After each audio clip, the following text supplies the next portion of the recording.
Coucou tout le monde, j'espère que vous allez bien. Je vous souhaite la bienvenue pour ce nouvel épisode de The Raw Sound, le podcast qui vous relie à vos artistes, influenceurs, entrepreneurs, acteurs, chanteurs, bref, vos artistes favoris. Aujourd'hui, je reçois, on va dire, un profil assez... Vous connaissez les pépites, voilà, c'est ça. Je reçois un profil pépite. Aujourd'hui, je reçois mademoiselle Serena.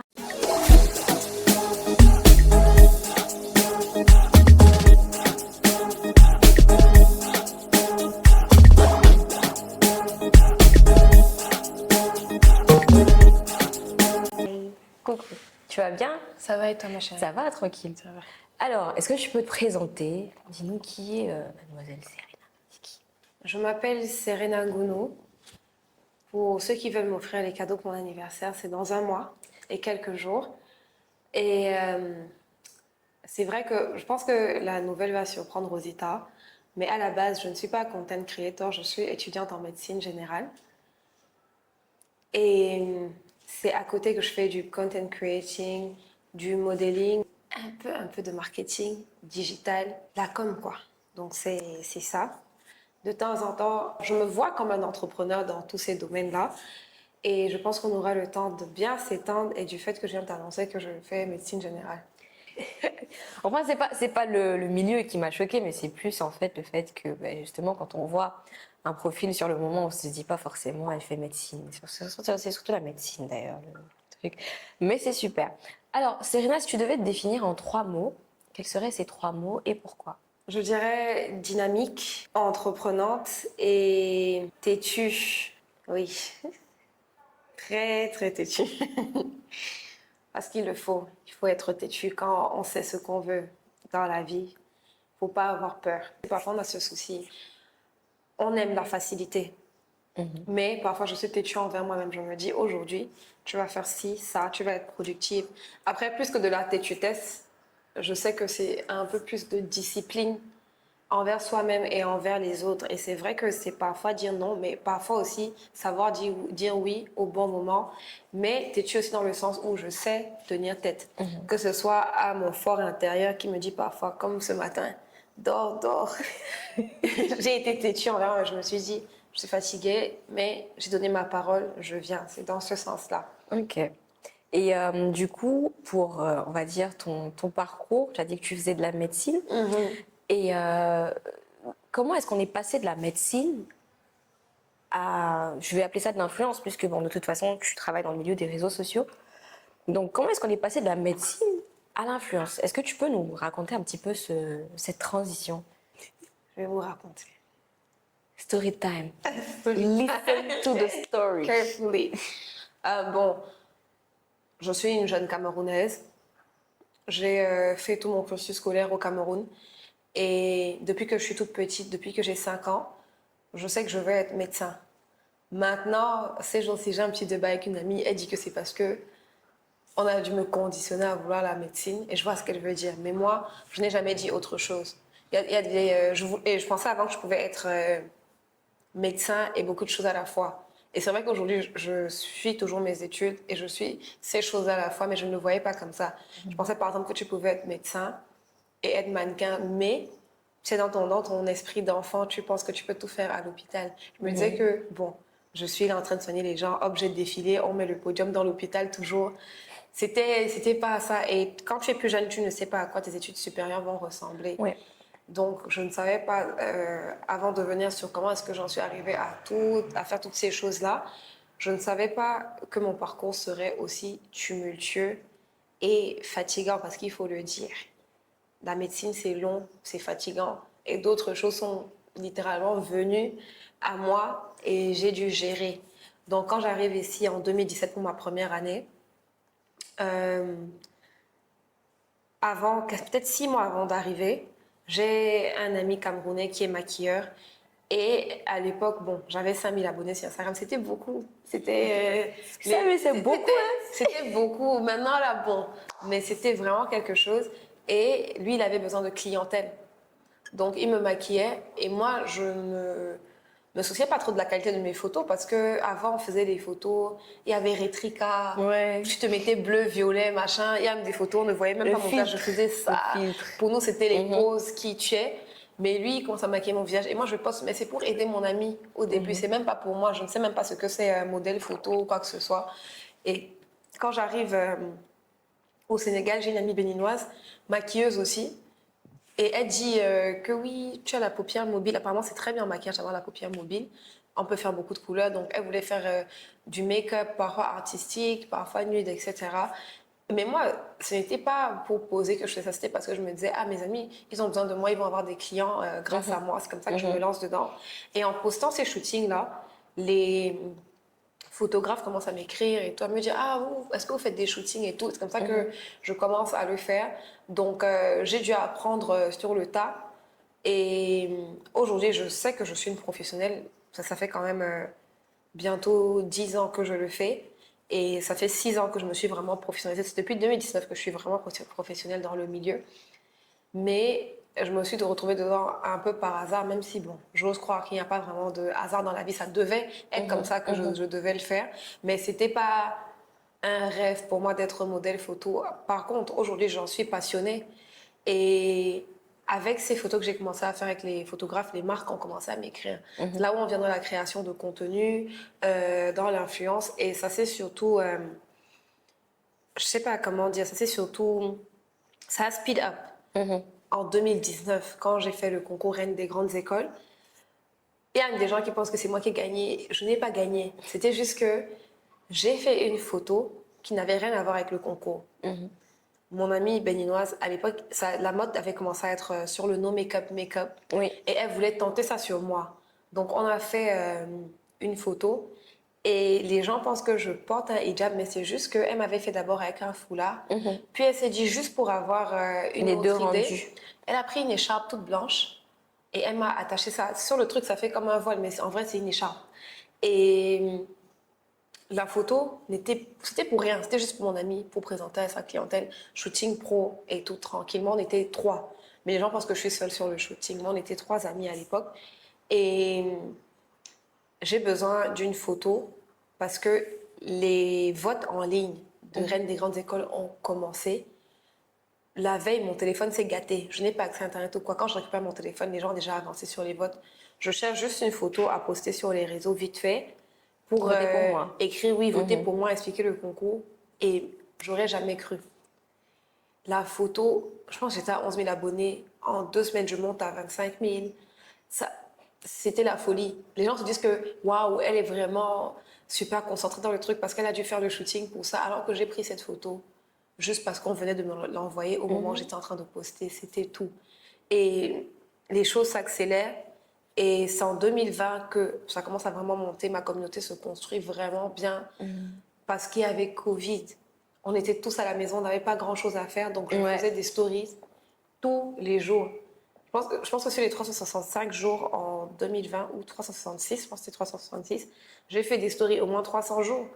C'est énorme. Il n'y avait rien à faire, les gars. En tout cas, il n'y avait rien à faire. Il n'y avait rien à faire. Donc, c'est comme ça que je me retrouve dans tout ça.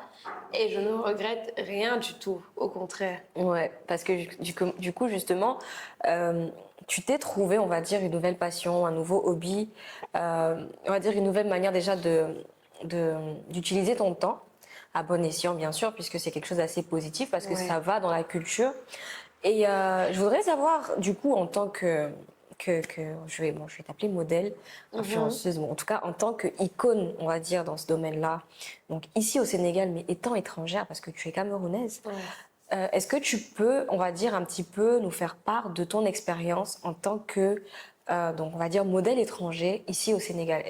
Merci pour la question. En vérité, je ne vois pas de grosse différence parce que vu que je suis là depuis des années, beaucoup ne savent pas que je suis camerounaise.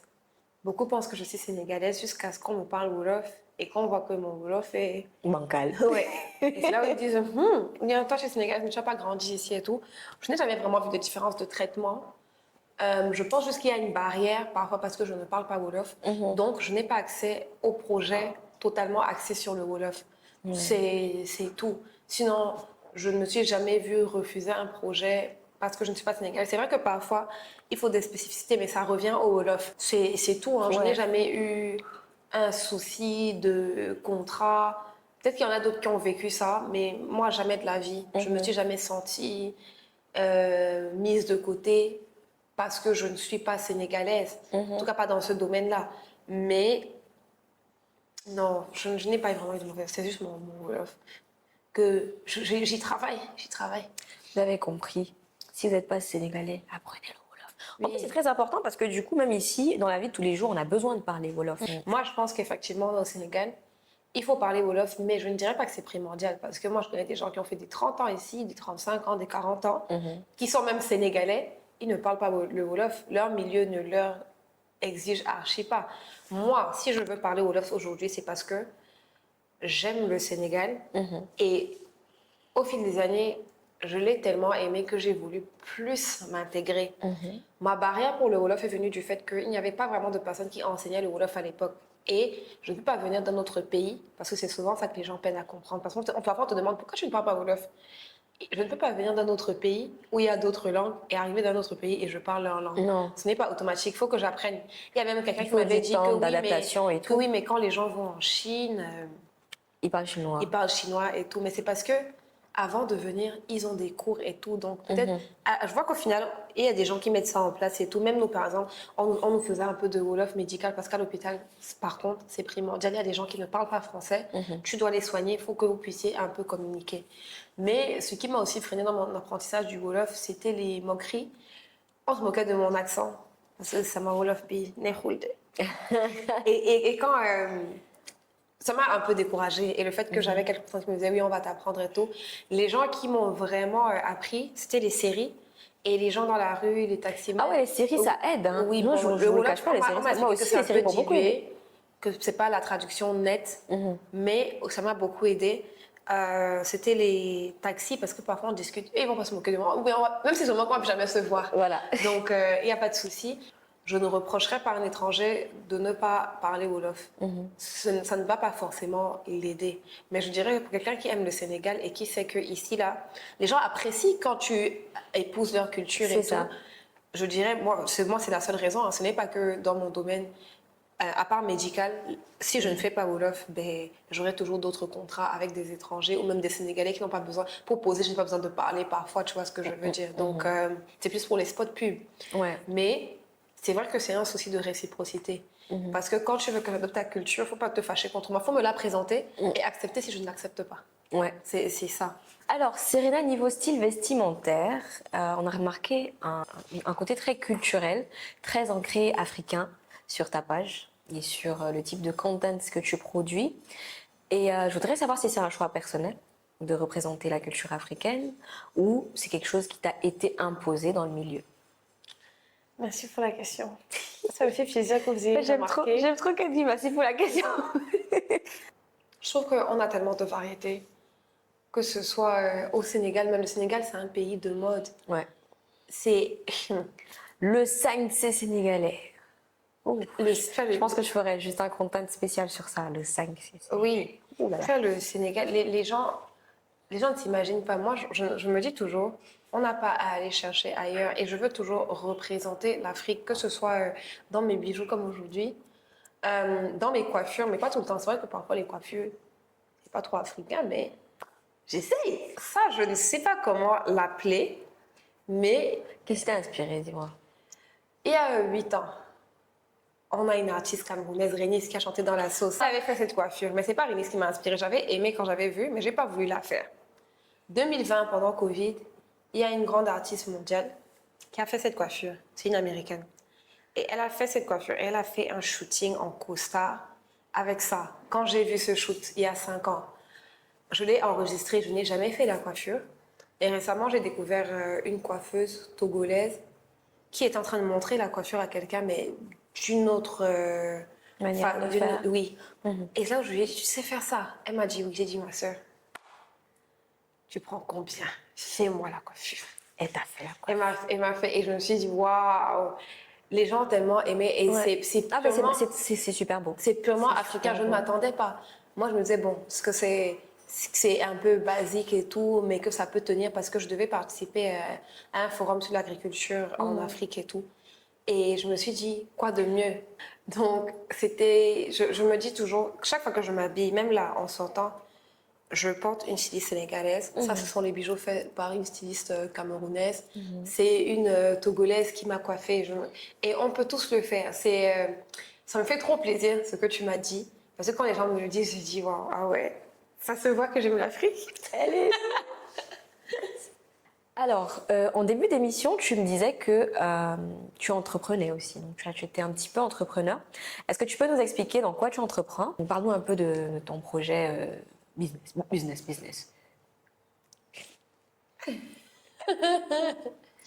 Tu es adorable. Toi aussi. Bon, quand j'ai dit que j'entreprenais, c'est parce que je suis en freelance maintenant, que ce soit dans la com digitale ou même avant, je ne me rendais pas compte. Mais c'est une amie qui m'a dit un jour que est-ce que tu sais que le fait que tu sois modèle photo freelance et créatrice de contenu, tu es en train d'entreprendre. Je ne le voyais pas comme ça, mais elle a Beaucoup de gens ne le parfaitement voient pas raison. comme ça. Oui, mais c'est vrai, tu es ton entreprise, tu dois faire ton propre branding, tu dois penser à tes stratégies de com toi-même. C'est de l'entrepreneuriat que tu fais.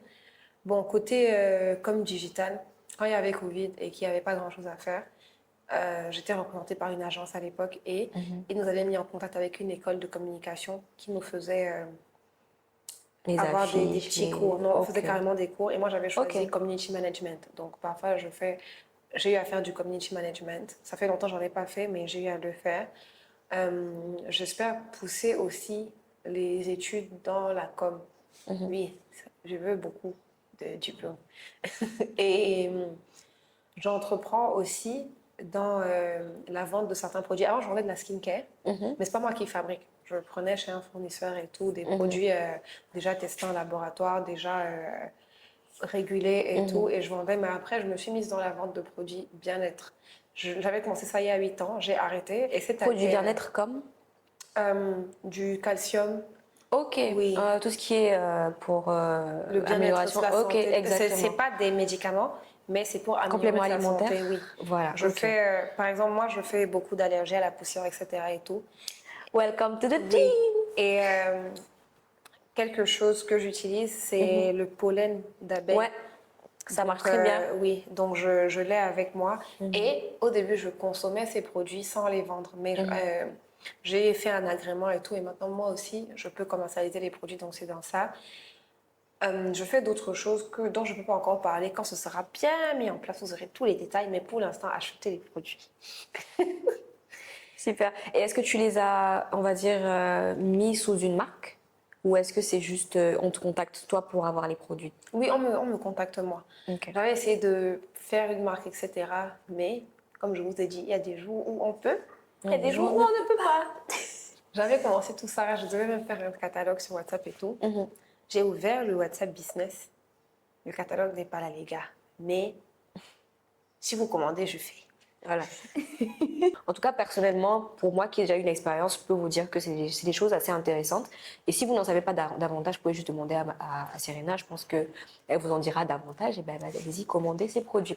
Pour avoir testé des compléments alimentaires, même si ce n'est pas chez elle que j'ai acheté, mais j'ai un nouveau fournisseur maintenant.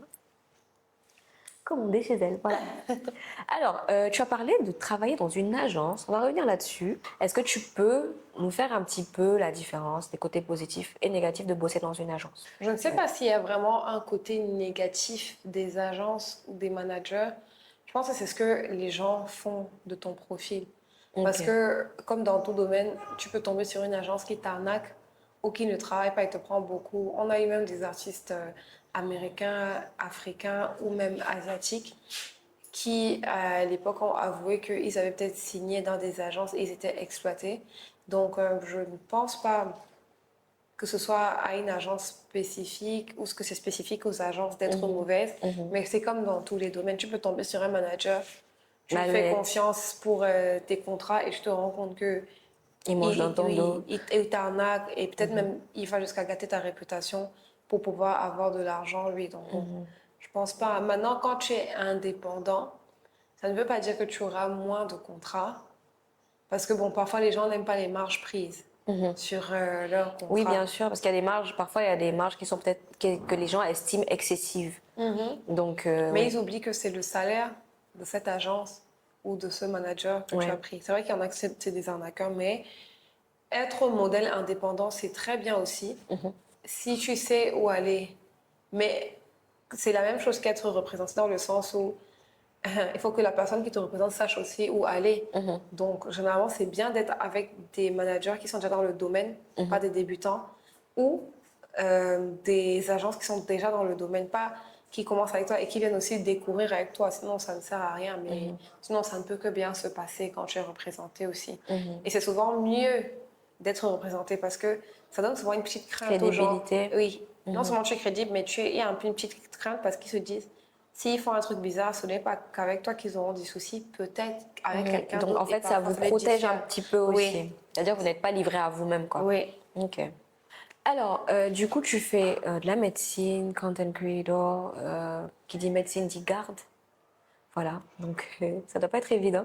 Comment est-ce que tu arrives à gérer tout ça? Comment tu t'organises? Parce que je pense que ça pourrait aider certaines personnes qui voudraient, on va dire, faire plus de choses que leurs études, mais qui se disent, j'aurai pas le temps, je pourrai pas. Comment est-ce que tu arrives à t'organiser? Ce que j'aimerais dire aux gens, c'est que déjà, faut pas te dire que tu ne peux pas. C'est ton premier frein. Parce que on le dit souvent et ça a l'air bête, mais si mentalement tu t'es déjà bloqué, tu t'es déjà conditionné à ne pas pouvoir faire quelque chose, tu ne le feras pas. Même si on te donne tous les moyens, faut se dire je peux. Moi, je pense que je peux tout, mais il y a une nuance. Je pense que je peux tout faire, mais c'est tout ce qui m'est destiné qui vient à moi. C'est ça que je me dis toujours.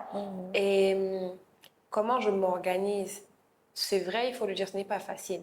C'est de longues études que j'ai choisies. Je n'ai pas eu le choix parce que il fallait que je me prenne en charge à un moment donné à Dakar toute seule. Donc je devais faire ça. Mais c'est vrai qu'au début, quand je ne me prenais pas en charge toute seule, je m'organisais déjà.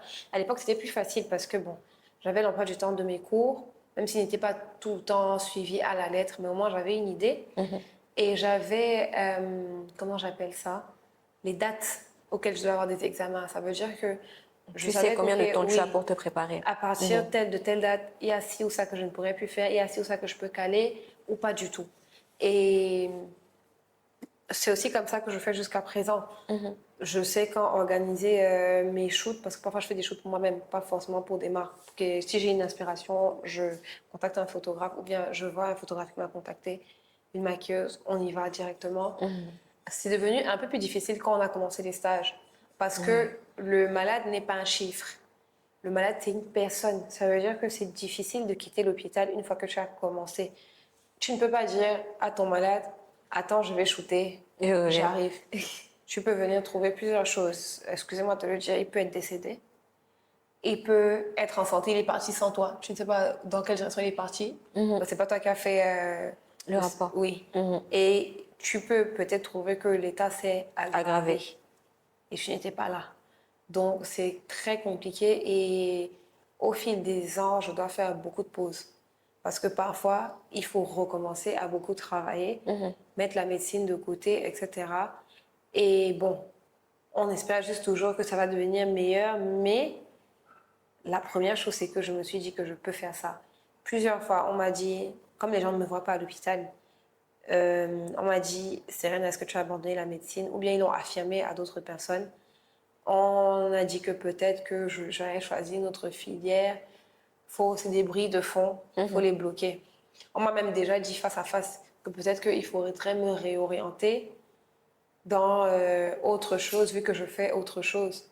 Mais moi, je sais où je veux aller et je sais que je me donne les moyens d'aller vers ça. C'est parce que dans ma tête, je sais que je peux et que je pose des actions concrètes pour aller vers mon objectif. Parce qu'il ne suffit pas de se dire je peux, après tu restes comme ça, tu commences à regarder à gauche et à droite. Tu croises les bras, ouais. Tu peux et tu fais ce qu'il faut faire. Et tout ce que les gens vont dire ou quoi, c'est du bruit de fond. Et on vient au fait qu'il faut se connaître soi-même et connaître ses limites. Si par exemple aujourd'hui, je m'organise en disant que ok, comme là je travaillais, je n'ai pas pu faire stage, c'est parce que je connais ma limite. On n'est pas à King Kong. Du tout. Du tout pas. Alors Serena, malheureusement, unfortunately, l'émission elle touche à sa fin. Est-ce que tu aurais un dernier mot, conseil, voilà, est-ce que tu aurais quelque chose à dire à tout le monde?